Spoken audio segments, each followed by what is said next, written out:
Tomorrow, President Biden is reportedly set to make another push for a major student loan bailout when he hits the campaign trail in Wisconsin, the same state where our next guest just got a pretty big endorsement. I've studied Eric and I because we have to get it right, and running against some very fine people, really. But I've looked it out, and they're going to have other opportunities. Eric, I am giving you my complete and total endorsement. So go out and win. Go out and win. Wisconsin GOP Senate candidate and businessman Eric Hoyde joins us now. Quite an endorsement, enthusiastic endorsement, Eric. Yeah, it was an interesting night. It was a very nice endorsement by President Trump. Pleased to get his endorsement and take back this country. Well, here's some indication of why that endorsement will mean something in Wisconsin, because Donald Trump already leads Joe Biden in 6 of 7 swing state polls, and it's pretty close there, according to this one poll in Wisconsin. Others show, I believe, Donald Trump leading in your home state. This is different than in the past, at least for the Democrats and Joe Biden. Wisconsin has been a swing state, but why does it seem to be flowing support away from Biden? I think for a variety of reasons. One thing, I've spent a lot of time in the minority communities, and it's very clear young black men are moving away from the Democratic Party in droves. They want to get off of welfare. They don't want to be stuck with handouts. They want to take part in the entrepreneurial experience and create wealth. Hispanic community, I think the cultural issues are just driving them away from the Democratic Party.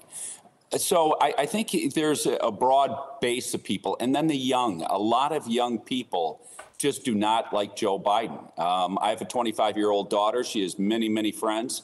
Probably 2/3 of them are liberal. But as she says, Dad, none of them like Joe Biden. They think he's too old, a little creepy.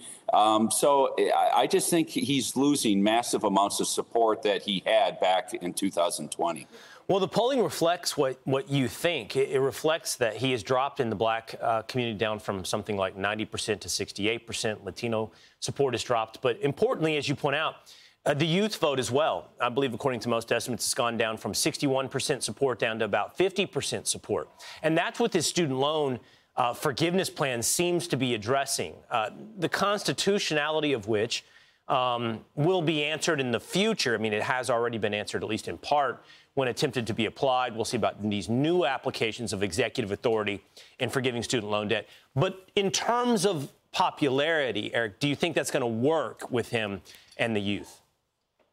Not if it's pointed out. Look, I have a few questions I would like to ask President Biden. Why is it fair for those people that never had the opportunity to go to college now have to pay for those that did?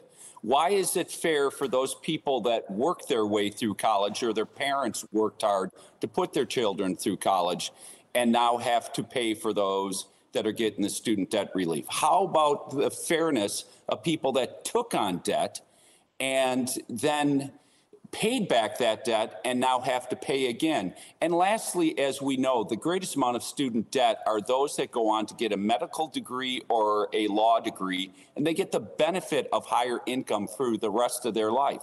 So why is it fair that everybody should pay for their debt relief and they don't get the benefit of those higher incomes? So I think it's unfair at every single level. I think the Republican Party should point this out to people, and I think it should ultimately cost him votes, because all it is a vote buying scheme, as you pointed out. And you know what the other thing that's really wrong about it? If you look at where the highest rates of inflation in our country since 1980, they've been in 2 areas. One, healthcare, and the other, higher education. What is the correlation between those two? It's ever-increasing government expenditures. Mm-hmm. And all you're doing is benefiting universities to continue to push price and drive up the cost. And that's what it is. It's subsidizing universities. They're already charging far too much for their product in most cases. Well, you're absolutely right. It's only going to drive the price of college, which is astronomical and way outpacing inflation. It's only going to drive it higher. The question is whether or not the beneficiaries of those forgiveness loans whether or not they'll care. Their debt's forgiven. Vote Joe Biden. That seems to be the plan. All right, Eric Hoyde, best of luck. Thanks for being with us this morning. Thanks so much, Will. I wish your viewers a wonderful day. Thank you. I'm Steve Doocy. I'm Brian Kilmeade. And I'm Ainsley Earhart. And click here to subscribe to the Fox News YouTube page to catch our hottest interviews and most compelling analysis.